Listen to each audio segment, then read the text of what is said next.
केजरीवाल जी के बारे में क्या कहेंगे, वो कैसे एक नेता है? हो सकता है कि आम आदमी पार्टी का ही कोई बंदा हो जो बीजेपी का बंदा दिखा के और हेर फेर करा हो सकता है, क्योंकि जीतने के लिए केजरीवाल कुछ भी कर सकते हैं और भगवत मान है वो भी कुछ भी कर सकते हैं, क्योंकि आए दिन वो नशे में तो रहते हैं, इसलिए वो अपनी जनता को भी नशेड़ी ही बना रहे हैं।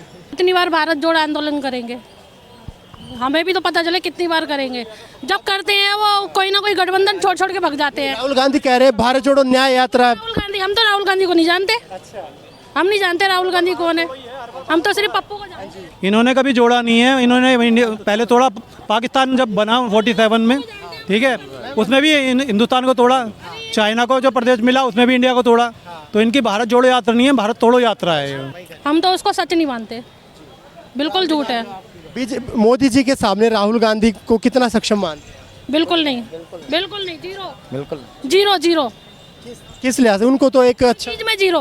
उनको तो युवा लीडर माना जाता है। वो युवा कहाँ है? वो 50 साल का युवा है। युवा ऐसे होते हैं, वो तो 50 साल का है, 55 साल का है, वो युवा कहाँ से हो गया ये बताओ। कहते हैं कि राहुल गांधी नरेंद्र मोदी से ज्यादा पढ़ा लिखा, ज्यादा समझदार इंसान है। तो अकल तो बिल्कुल धेले की नहीं है उसमें, बिल्कुल जीरो अंडा है अकल में।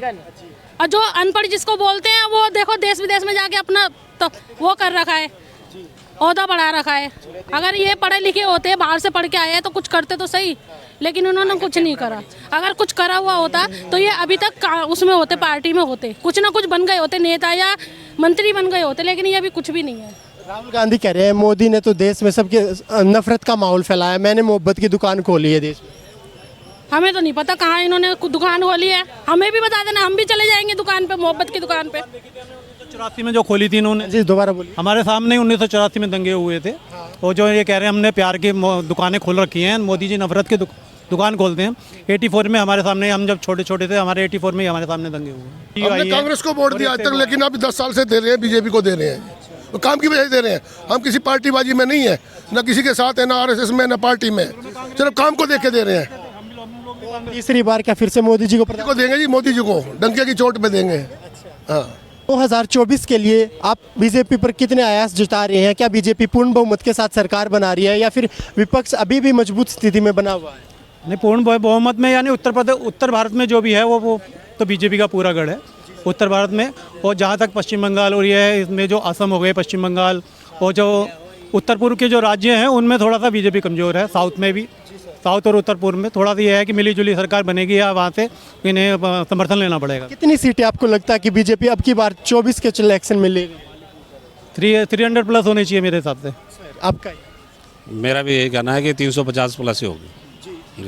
लेकिन मोदी जी ने तो 400 पार का जो है आंकड़ा वो देखो, 400 पार हो जाए, हो भी सकता है 400 पार हो जाए, गिनती तो 400 से ऊपर भी आएगी, लेकिन गिनती में तो 400 ही दिखाई जाएगी। मैम, कल जिस तरह से अरविंद केजरीवाल ने प्रेस कॉन्फ्रेंस की है और उन्होंने कहा अब ये साबित हो गया कि बीजेपी गवर्नमेंट धांधली करती है, ईवीएम में गड़बड़ करती है और अपनी सरकार बनाती है, कितना सच मानते हैं इस बात को? हम तो नहीं मानते। केजरीवाल जी के बारे में क्या कहेंगे, वो कैसे एक नेता है? हो सकता है कि आम आदमी पार्टी का ही कोई बंदा हो जो बीजेपी का बंदा दिखा के और हेर फेर करा हो सकता है, क्योंकि जीतने के लिए केजरीवाल कुछ भी कर सकते हैं और भगवत मान है वो भी कुछ भी कर सकते हैं, क्योंकि आए दिन वो नशे में तो रहते हैं, इसलिए वो अपनी जनता को भी नशेड़ी ही बना रहे हैं। अरविंद केजरीवाल को बार बार ईडी द्वारा समन भेजे जा रहे हैं, वो बार बार पेश होने से बचते रहे हैं। अगर वो इतना सच्चे होते तो फर्स्ट में ही चले जाते, क्यों भग जाते हैं? जब भी सम्मन जाता है जब भी वो इधर उधर भग जाते हैं दिल्ली को छोड़ के, फिर कहते हैं कि हमारी मांगे पूरी करो। अब वो 5 मांगे रख रहे हैं, वो जायज नहीं है उनकी मांगे। लेकिन केजरीवाल कह रहे हैं ना ये बीजेपी की चाल है, वो मेरे को फंसाया जा रहा है, इस वजह से जा रहे हैं। अब जो करता है वो तो डरता ही है, जो गलत है वो तो करेगा ही। लेकिन वो तो खुद को कट्टर ईमानदार नेता कहते हैं। अगर वो ईमानदार होते तो वो जगह जगह नहीं भागते फिरते, एक जगह टिके रहते। जनता इसमें क्या सोचती है? क्या अरविंद केजरीवाल स्वयं पूरी पार्टी के साथ लिप्त हैं जो शराब घोटाले में? जो अरविंद केजरीवाल है, उन्होंने जो सारा अपना मंत्रालय है, मतलब जो भी उसके रिटर्न पावर, मतलब जो भी सिग्नेचर होल्ड जो उनकी पावर है, वो उन्होंने मनीष सिसोदिया, सत्येंद्र जैन इनको देती थी ताकि वो खुद सीधा बच सकें। लेकिन ईडी के शिकंजे से ईडी ने कई बार इनको नोटिस दिया है। ईडी के बाद फिर हाई कोर्ट या सुप्रीम कोर्ट जो भी कानूनी कार्रवाई करेगा उसके बाद ही होगा, जो भी हो सिस्टम में होगा। मतलब ये है कि ईडी पे आप वो कर सकते हैं कि अगर ईडी अगर संबंध देता है, आपको वो देता है, तो आप उसको लिए अगले संबंध के लिए तक वेट कर सकते हैं, इसके लिए कोई दिक्कत नहीं। इसमें आप क्या कहें? जो अरविंद केजरीवाल जी है वो शराब घोटाले में कहीं ना कहीं लिप्त है, इस वजह से वो बार बार भाग रहे हैं, बचने की कोशिश कर रहे हैं? देखो मैं इसमें ये कहूँगा कि पार्टी के मुखिया हैं, अगर पार्टी के कुछ लोगों ने धांधली करी है तो उनके नॉलेज में तो होगी ये बात, इसमें कोई शक नहीं है। लेकिन डायरेक्टली नहीं कह सकता कि भाई अरविंद केजरीवाल जी इसमें इन्वॉल्व हैं या नहीं है, लेकिन उनके कुछ लोग इसमें इन्वॉल्व हैं, जबकि उसके सबूत मिले हैं, सबूत मिल गए, उसी के बिहाफ पे अरेस्ट करे गए हैं और उनके ऊपर कार्रवाई की गई है। जीतने के लिए कुछ भी कर सकते हैं। अच्छा सुनिए, जो लालू जी के बेटे हैं तेजस्वी प्रसाद यादव जी, उनका कह रहा है कि अब बीजेपी की हार निश्चित है, क्योंकि राहुल गांधी भारत जोड़ो न्याय यात्रा कर रहे हैं और मैं भी अपनी यात्रा लेकर अब चल पड़ा हूँ, तो बीजेपी को पूरी तरह से अब की बार रोक दिया जाएगा 24 में। कितनी बार भारत जोड़ आंदोलन करेंगे, हमें भी तो पता चले कितनी बार करेंगे। जब करते हैं वो कोई ना कोई गठबंधन छोड़ छोड़ के भग जाते हैं। राहुल गांधी कह रहे हैं भारत जोड़ो न्याय यात्रा। राहुल गांधी, हम तो राहुल गांधी को नहीं जानते। हम नहीं जानते राहुल गांधी कौन है, हम तो सिर्फ पप्पू को जानते हैं। इन्होंने कभी जोड़ा नहीं है, इन्होंने पहले तोड़ा पाकिस्तान जब बना 47 में, ठीक है, उसमें भी हिंदुस्तान को तोड़ा, चाइना को जो प्रदेश मिला उसमें भी इंडिया को तोड़ा। तो इनकी भारत जोड़ो यात्रा नहीं है, भारत तोड़ो यात्रा है ये। राहुल गांधी कहते हैं मैं न्याय यात्रा इसलिए कर रहा हूँ क्योंकि बीजेपी ने सारे देश में अन्याय कर रखा है, लोगों के साथ, महिलाओं के साथ, युवाओं के साथ। हम तो उसको सच नहीं मानते, बिल्कुल झूठ है। मोदी जी के सामने राहुल गांधी को कितना सक्षम मानते हैं? बिल्कुल नहीं, बिल्कुल नहीं, जीरो, बिल्कुल जीरो जीरो, किस लिहाज से? उनको तो एक अच्छा, चीज में जीरो।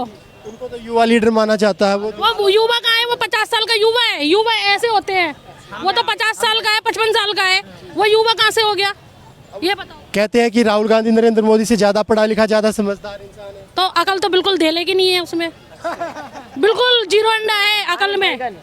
और जो अनपढ़ जिसको बोलते हैं वो देखो देश विदेश में जाके अपना तो वो कर रखा है, ओहदा बढ़ा रखा है। अगर ये पढ़े लिखे होते, बाहर से पढ़ के आए तो कुछ करते तो सही, लेकिन उन्होंने कुछ नहीं करा। अगर कुछ करा हुआ होता तो ये अभी तक उसमें होते, पार्टी में होते, कुछ ना कुछ बन गए होते, नेता या मंत्री बन गए होते, लेकिन ये अभी कुछ भी नहीं है। राहुल गांधी कह रहे हैं मोदी ने तो देश में सबके नफरत का माहौल फैलाया, मैंने मोहब्बत की दुकान खोली है देश में। हमें तो नहीं पता कहाँ इन्होंने दुकान खोली है, हमें भी बता देना, हम भी चले जाएंगे दुकान पे, मोहब्बत की दुकान पे। 84 में जो खोली थी इन्होंने, जी दोबारा बोलिए। हमारे सामने 1984 में दंगे हुए थे। और जो ये कह रहे हैं हमने प्यार की दुकानें खोल रखी हैं, मोदी जी नफरत की दुकान खोलते हैं।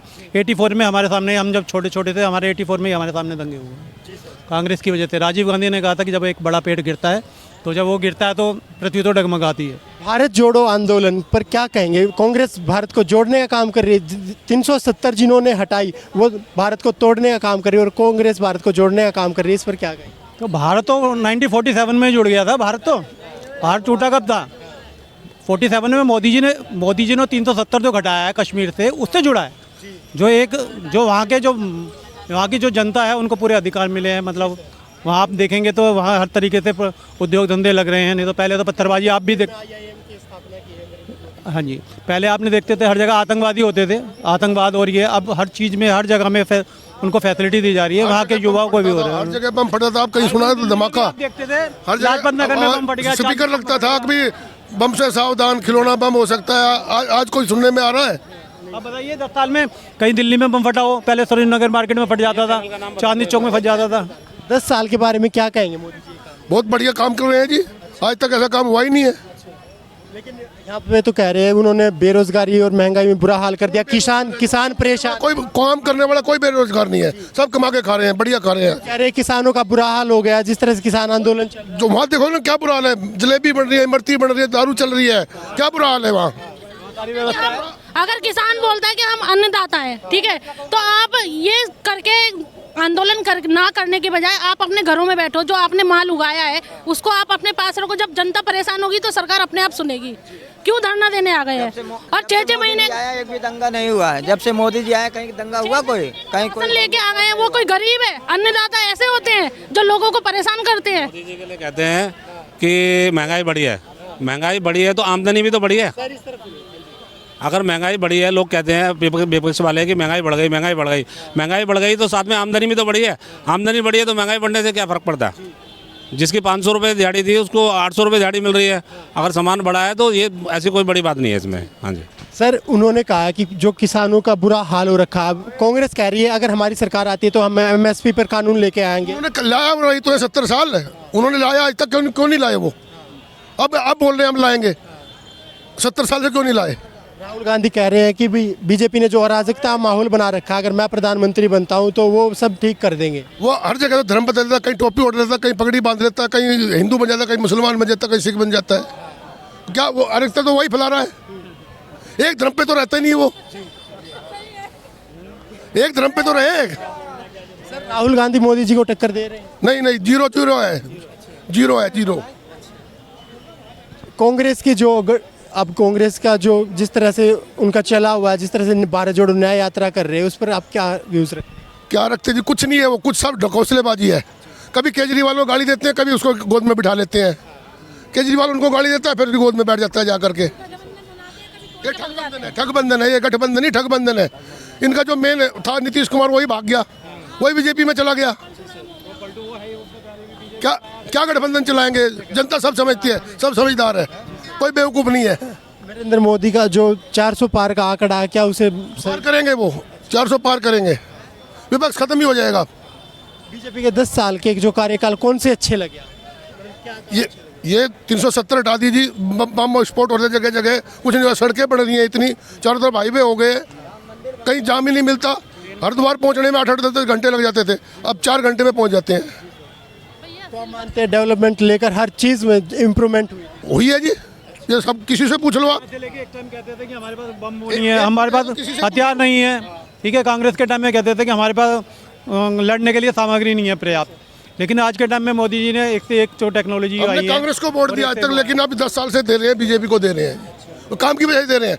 हम किसी पार्टीबाजी में नहीं है, ना किसी के साथ है, ना आरएसएस में, ना पार्टी में, सिर्फ काम को देख के दे रहे हैं। तीसरी बार क्या फिर से मोदी जी को देंगे जी, मोदी जी को डंके की चोट पे देंगे। हाँ।